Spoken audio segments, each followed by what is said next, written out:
Right guys, welcome to the SW Farrier YouTube channel. This will be my first video, hopefully there'll be many more to come.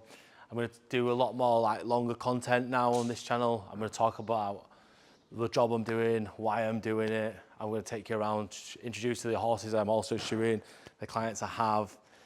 Just, you know, have a bit more depth to my videos. The reels and the TikToks are good, but they're too short to really get across what I'm doing. So hopefully you guys are gonna love it.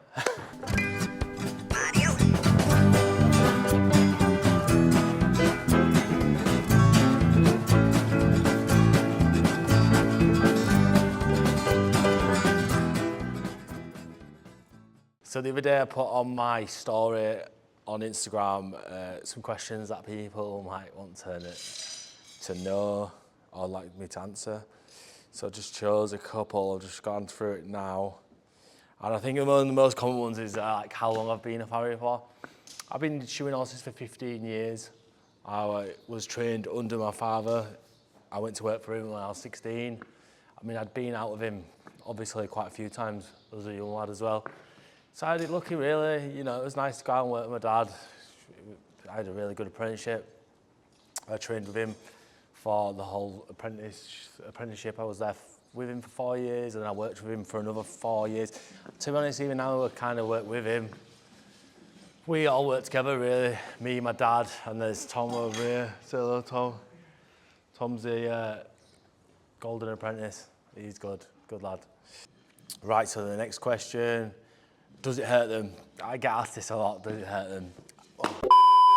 Done correctly and properly, it will not hurt your horse. In fact, most times it'll help improve your horse. Like they'll be more comfortable after being shod or trimmed correctly. I mean, if it's done wrongly, yeah, it can hurt them. It can make them very lame. So my advice to anyone would be get a qualified professional to do your horse's feet. Do you own a horse? I don't actually. Hey up you two. What are you doing? Hey, come on. You two know better than that, look. Anyway, I actually don't own a horse. I did used to when I was younger. It's just time for me. I see a lot of horses through the week at work. You know, on average, we're pushing out 60 horses a week. I do get my horse fixed at work. I love them, fantastic animals, but for the minute, I just don't have time to look after my own. Right, and the final question is, do I go to the horses or do they come to me? Hey! Anyway, I actually travel to all my horses. I'm fully mobile, all my tools, my plier, anvil, I put it all in the back of the van and I travel to all the farms. I sort of do it I do the areas sort of in days. So like on a Tuesday, I'll go to this specific area and shoe the Pacific horses around there. And then Wednesday, I'll move on. And it doesn't always work like that. Sometimes I've got, hey. These two, honestly, they love each other really. You know, sometimes it don't always work like that, but you just got to do the best you can with your routes, because otherwise you'll be driving too much and you need to make sure you're shoeing more than driving. This is Tyson. He's the star of the show, aren't you, lad? You might have seen him before on my Instagram and stuff. I've done a few videos of you and he's a good boy. Very good at his job, aren't you, mate? Let's just put your head collar on. So today I'm going to put a pair of fronts on him. He only wears a pair of fronts. We don't shoe him all round because he doesn't do a lot of hard work. He's mainly in the school, like you, mate. Come on, buddy, out you come.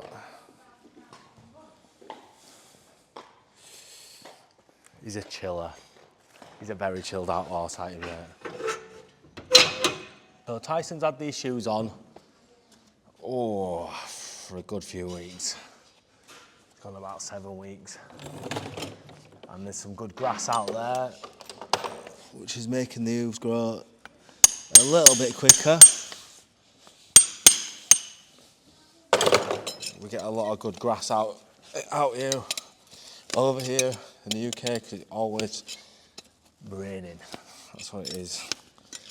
We get a little bit of sun and weeks of rain. Right, so I'm just picking my hoof out. picking half the field out, should I say. It's important we give it a brush. Just make sure there's no stones in that foot. My knives are pretty good, they're sharp. My nippers are expensive, so I don't want to be chipping them, chopping through any stones or anything like that. I'm just going to clean my bars up. Just dress my sole. I don't like to take too much off. I feel like less is more. You can really overdo your foot dressing sometimes when you get carried away with your knives. See, even now when you look at that frog, it just wants to clean up. I mean, the shape's there, really. It doesn't need, like, chopping right back. I've cleaned my sole out, prepped my frog. I'm going to run my nippers round and trim that excess hoof away. Try not to take his feathers off, though. Hairy boy, ain't you, lad? Oh, yeah, he needs a good nip here.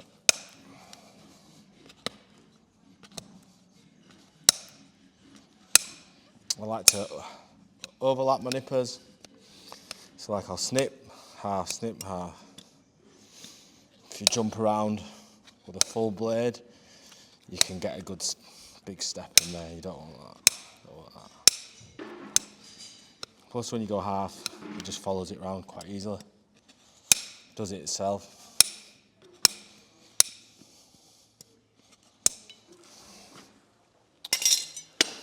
Right, lad. He's a good boy, but he's not light. You can definitely tell that you've got him between your legs, that's for sure. Good lad.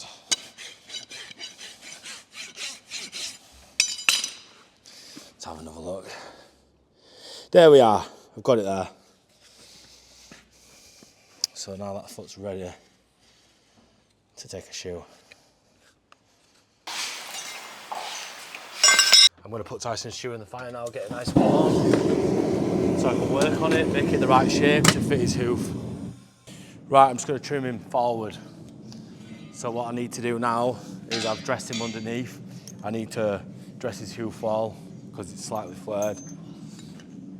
So horses' hooves, they grow underneath, but they also grow forward as in the hoof wall. So it goes down, but it grows out. So quite often you just need to round them up, take them forward, clean them up. If we leave these hoof walls too long, like he could trip up. I mean, he might not trip up straight away, but this lad has to go like 6 weeks. So horseshoeing is not just about what you do that day, it's about how the horse gets on over the cycle. You always want to come back to your horse's feet in pretty good nick, really, when they're due. If your horse is tripping or they look too long, stuff like that, then your cycle's way too long. Look how good he is, look. Huh? Look, we don't even tie him up. You're a good boy, are you? Hey. Right, now the shoe's ready. It's a nice and warm, it's a good heat. We heat the shoe up because it's a lot easier to forge. And these shoes, when you've got to shape them up and they're not the right temperature, are very hard to move like.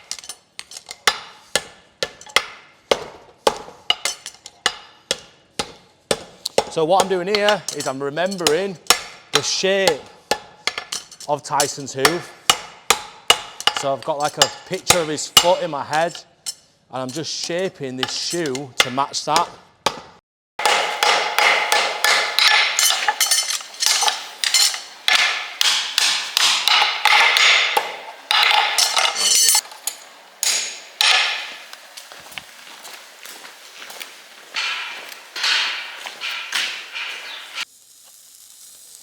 There we go.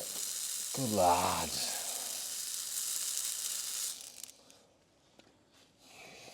I do have a little bit of an advantage shoeing the same horses. Get used to the shapes of the feet and how they grow. And again, one more burn. Just give it a tickle. Good lad, Tyson.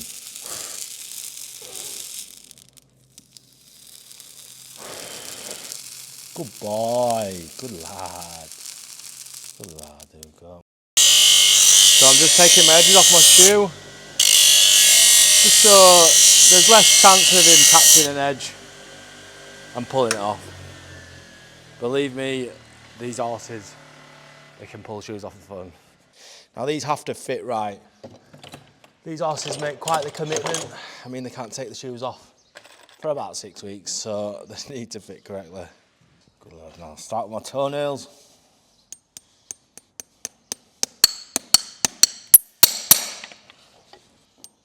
Good boy. Now this is the bit a lot of people always think that hurts, but as you can see, Tyson looks happy as Larry, doesn't it? If you do this correctly, they won't feel this at all. I mean, some horses do feel the vibration, do you know, when you're hitting it, and I call that nail shy. Some horses, they don't like that feeling, you know, like now when I'm striking my nail, they can feel it on the limb. And I'll just unclip him, right. You wouldn't do this with a lot of horses. It's just because he is so good, aren't you? You're a good boy, aren't you? And again, good lad. So there you can see, look, when I've nailed on, all my nails have come out this side of the hoof wall. So what I'll do now, you can see, look, is I'll bend them over. I'll chop the sharp ends off.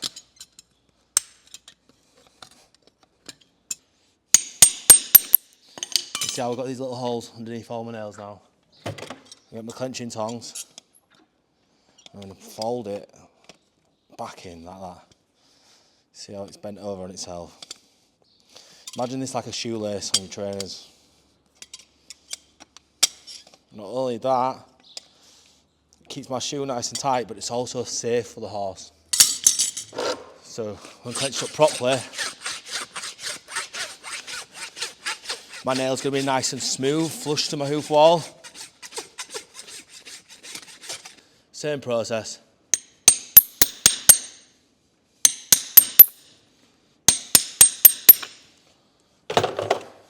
And I'll fold them back on themselves.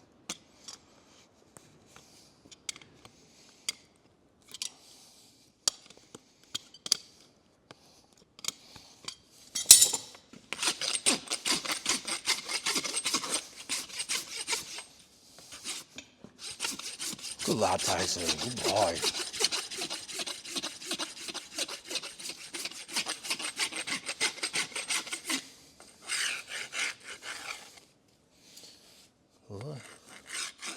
And that's it. Good boy, aren't you? Hey, good lad. There we go. Done. Oh yeah. Thanks for watching. It means a lot to everyone that tunes in and watches content, shows some support. Like and subscribe. I'm officially a YouTuber for saying that.